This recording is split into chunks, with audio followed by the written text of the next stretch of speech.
The whole point of a vaccine, CDC guidance, is what we're following. Tomorrow night, 18 senators are going to be traveling down to the southern border, traveling down to Texas, to see firsthand the crisis that is unfolding, to see firsthand the over 100,000 illegal immigrants who were detained last month, to see the over 15,000 children that are in custody of the Biden administration right now, to see the conditions where the Biden administration is releasing illegal immigrants into the public who are testing positive for COVID at a rate 7 times higher than the U.S. population. It is a crisis. It is a crisis that was created by the Biden administration, by their own policies. As soon as Joe Biden was sworn in as president, he halted construction of the wall. He reinstituted catch and release, and he ended the Remain in Mexico policy. And this crisis is unfolding and getting worse and worse and worse by the day.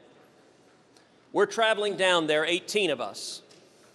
But something is going to be different on this border trip from previous trips to the border, which is our friends in the media right now are not allowed to come. You've been invited. We want you to come. We want the media to be there. We want the American people to see what's happening. But Joe Biden doesn't want you to see that. The Biden administration has issued a gag order, a blackout order that the media cannot come. For 4 years, we heard Democrats going on and on about kids in cages. Well, Joe Biden desperately does not want you to see the Biden cages. And his solution is to say, no cameras, no TV cameras, no media. By the way, I've been to the border many, many times. I've been to the border under Barack Obama. Media were allowed. I've been to the border under Donald Trump. Media were allowed. Before that, George W. Bush, media were allowed on the border. Before that, Bill Clinton, media were allowed on the border. Joe Biden is issuing this media blackout because he's terrified of the American people seeing the disaster that is unfolding. We are fighting for the media that you have a right to be there.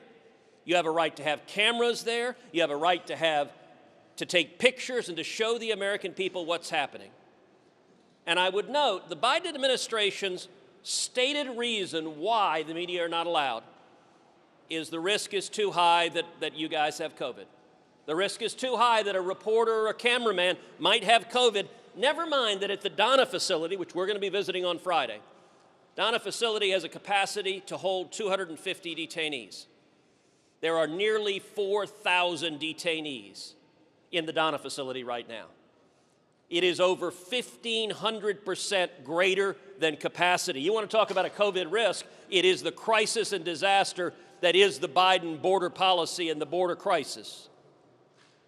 But yet, the Biden administration maintains that having even a single reporter is too much of a COVID risk. By the way, doesn't matter if that reporter has had COVID, doesn't matter if that reporter tested COVID that day, doesn't matter if that reporter has been vaccinated. The Biden administration says it is a COVID risk for any member of the media to see the disaster that is unfolding. That's an outrage. It's unacceptable.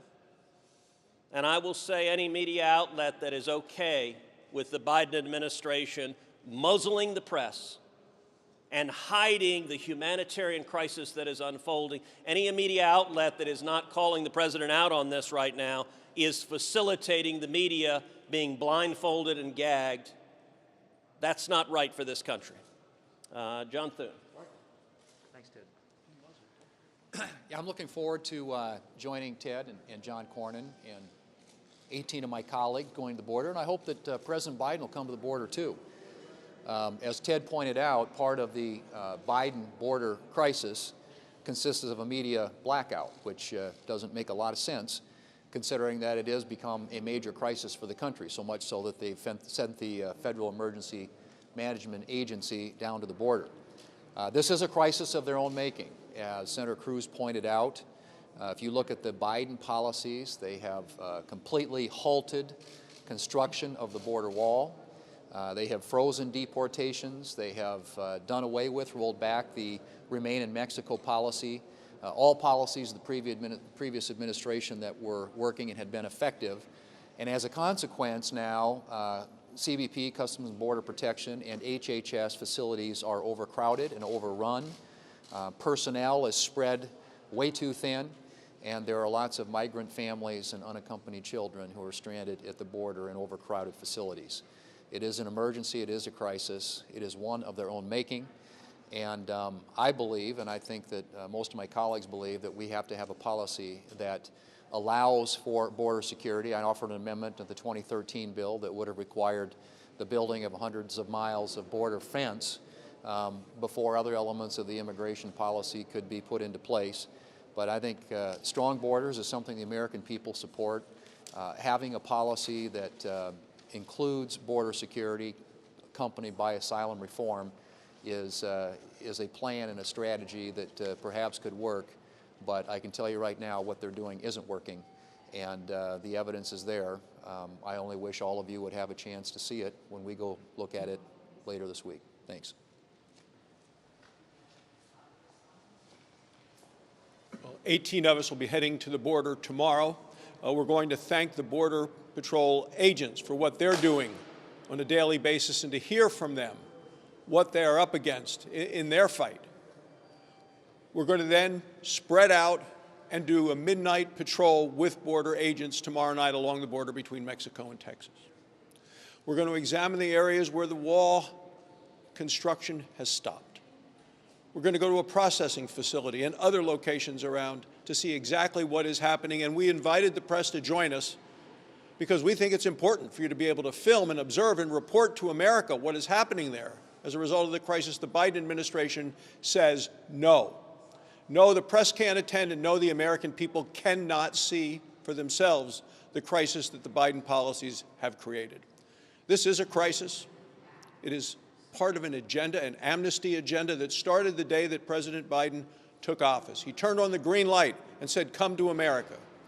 He stopped construction of the wall. He stopped deportations. He stopped the very successful Remain in Mexico program that works so well. And that is why we are right now on a track to have 2 million illegal immigrants come to this country this year. Steve Daines from Montana. You're probably asking, what's a northern border state guy doing on a southern border trip? You realize that it is more difficult at this moment for a U.S. citizen to re-enter the United States because it requires a passport and a COVID test than it is for an illegal immigrant to cross our southern border. Remember, the northern border is shut down at the moment. We want to see the northern border opened up so Canadians can come back into Montana and spend their tourism dollars. But we are a northern border state at the moment with a southern border crisis. What I mean by that is I just got off the phone last night with a couple of our county sheriffs. They talk about the flood of Mexican cartel meth, heroin, and fentanyl. It's not only coming across the southern border in places like Texas, but it's moving all the way up to Montana within days. In fact, one of my county sheriffs is holding 7 Mexican cartel members in one of their jails most recently.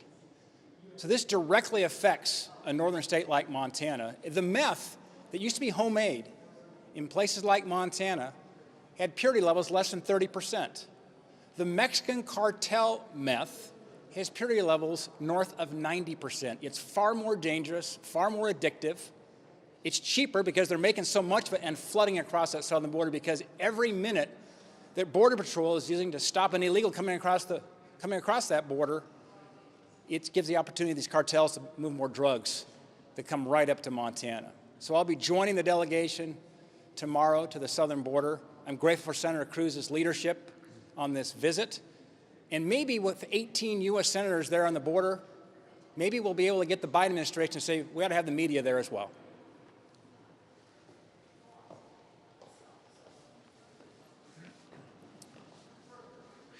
As someone who has spent 2 years living along the U.S.-Mexico border, I can tell you that there's no group of people more directly affected by uncontrolled waves of illegal immigration than those people who live on or near the border. Those are people who see first and perhaps feel most acutely the ramifications that these uncontrolled waves of illegal immigration will have on their schools, on the security of their neighborhoods, on their own jobs. This is not a cost-free proposition for them, nor is it a cost-free proposition for the poor men, women, and children who are trafficked by these drug cartels who are bringing them up, who, by the way, are earning significant profit. According to one recent estimate over the last month or so, these smugglers are bringing in an estimated $14 million a week every single week that it continues on this pace.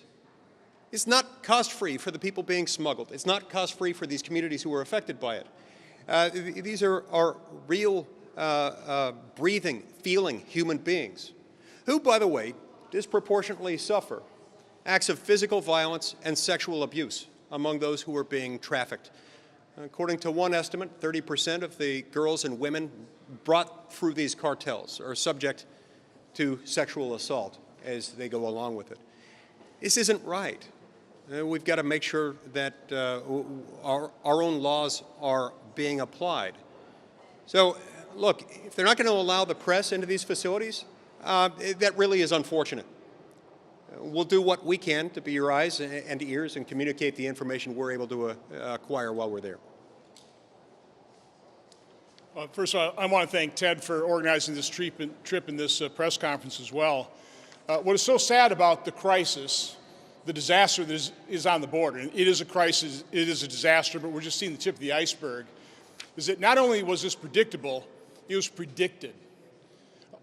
I know the Biden administration is saying they're doing this because they want to be more humane. They are guaranteeing inhumanity. Now, all the problems that have been described here so far, the drug trafficking, the human trafficking, the sex trafficking, this was all revealed to us over the last few years. As Chairman of Homeland Security, I held close to 36 hearings on this, made multiple trips to the border. It's going to be sad going down to the border again, and this is just deja vu. We'll see different people, but suffering under the same circumstances, the same inhumanity because of President Biden's policies. Now, one of the things I've done over the last 6 years as Chairman of Homeland Security is develop the data. I asked DH Secretary Mayorkas during this confirmation hearing two things, guarantee two things. First of all, that you will enforce the law. I think it's open to debate whether he's truly doing that. And secondly, to continue to provide me data so I can keep this chart up to date. And we've got a copy of this for everybody. But what this chart shows is, in gold, our single adults, blue are family units, and red are unaccompanied children. This dates back to 2012 when DACA, Deferred Action on Childhood Arrivals, sparked all of these crises. Remember, 2014, President Obama declared that a humanitarian crisis when we were getting 1,000 people a day, and Jay Johnson was saying that was a really bad day. Now we're getting over 4,000 people per day, and we're just seeing the tip of the iceberg. So I encourage all of you to take a look at this chart. It's got cause and effect. It explains this. You may not be able to get to the border because the Biden administration is preventing you from seeing this, but you can see the cause and effect, the numbers that are behind what is a humanitarian crisis today, 4 or 5 times worse than what President Obama declared back in 2014. Oh, by the way, one of the facilities we're going to be visiting will be the McAllen, Texas facility. Back in 2014, when I went down there in Codell with other Democrat colleagues, everybody was hailing the innovation and all the work that CBP had done to try and handle the 1,000 people a day. This is the same facility that under President Trump, Democrats said we were putting children in cages. Well, it's even worse today under the Biden administration. But again, thank you, Ted, for arranging this. So I'm going down to the Texas border to take a look because I can't look on any media and be able to tell what's going on because not a single member of the media is allowed to be able to go to take a look at this facility. That's not true of any of the 4 previous administrations. Anytime media wanted to be able to visit any of these facilities, they were allowed to go. This administration, in the last 24 hours, said, we'll show you what's going on. So they sent a government camera reporter to take government photos and send it out to the media and say, here's your video that you can run with it. I would hope that the media doesn't just say, okay, now we know what's going on, because someone in the Biden team took pictures and sent it to us, that you would actually anticipate having the ability to be able to go cover the story yourself. So we're going to be able to see it. The odd thing was the very first day of the Biden presidency, he declared the emergency was over on the border.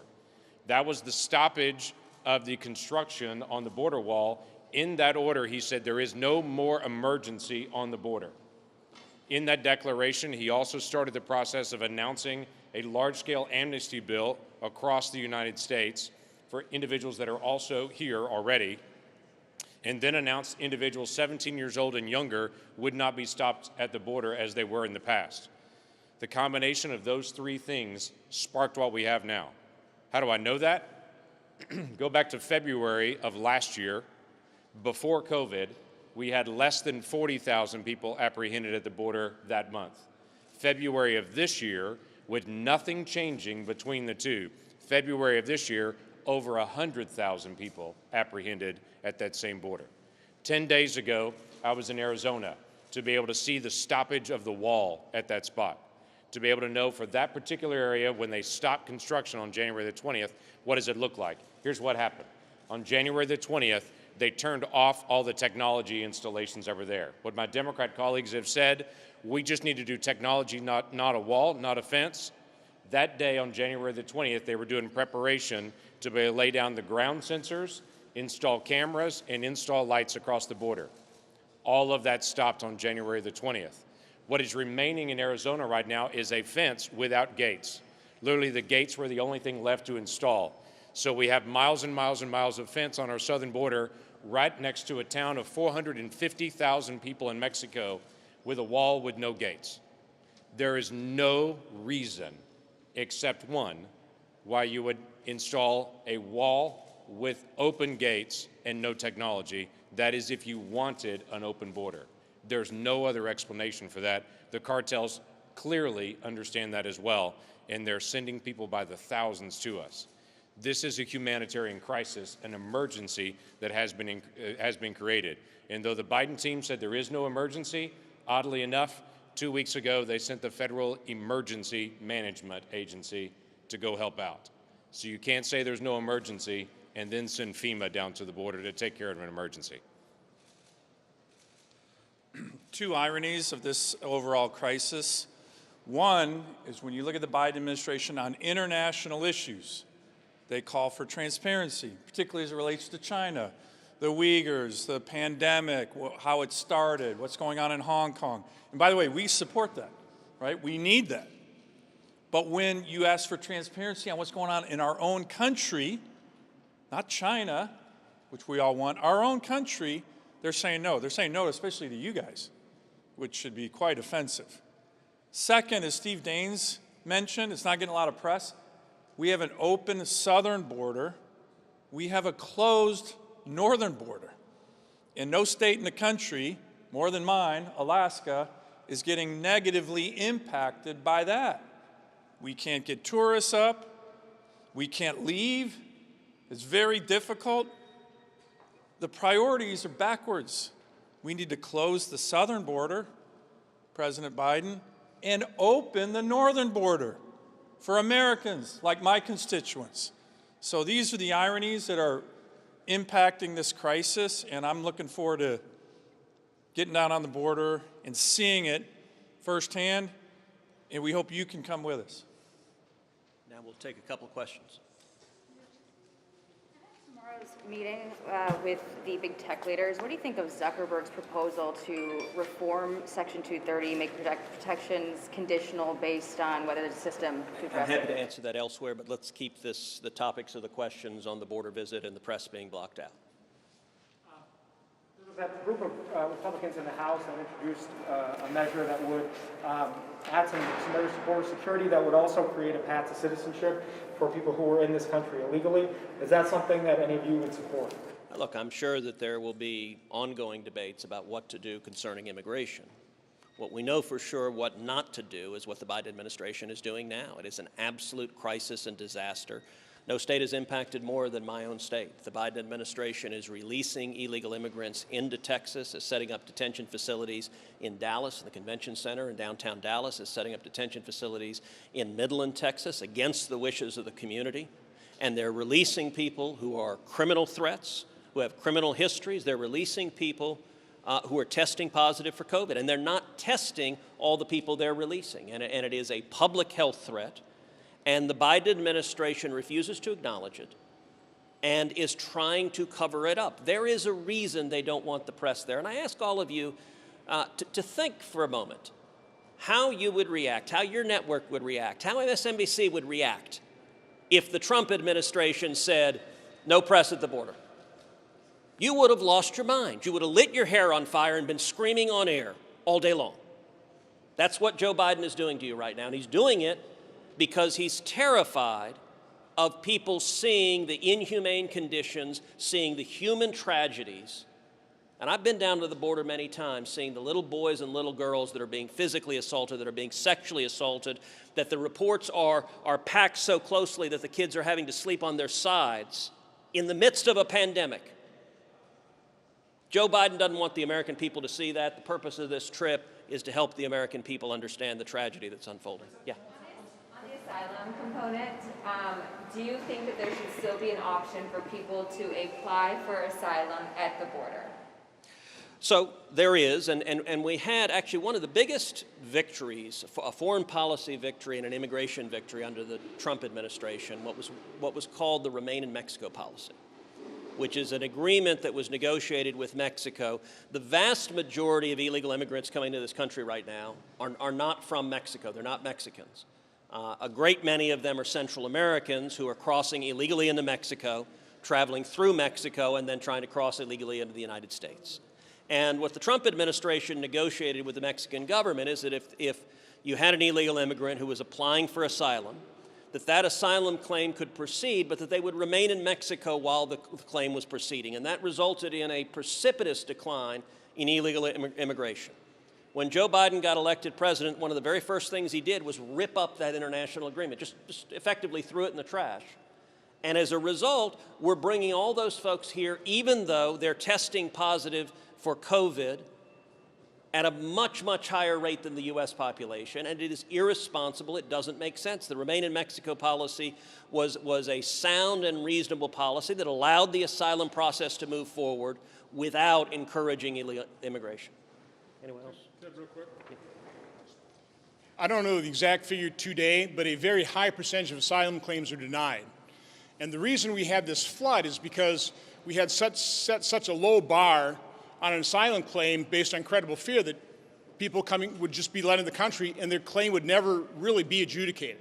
It'd go on for years. So it's a huge incentive for people to come. What's so sad about the current situation is President Trump, with those agreements in Central America with the MPP program, had pretty well solved the problem, stopped the flow of family units and unaccompanied children that were exploiting that asylum law.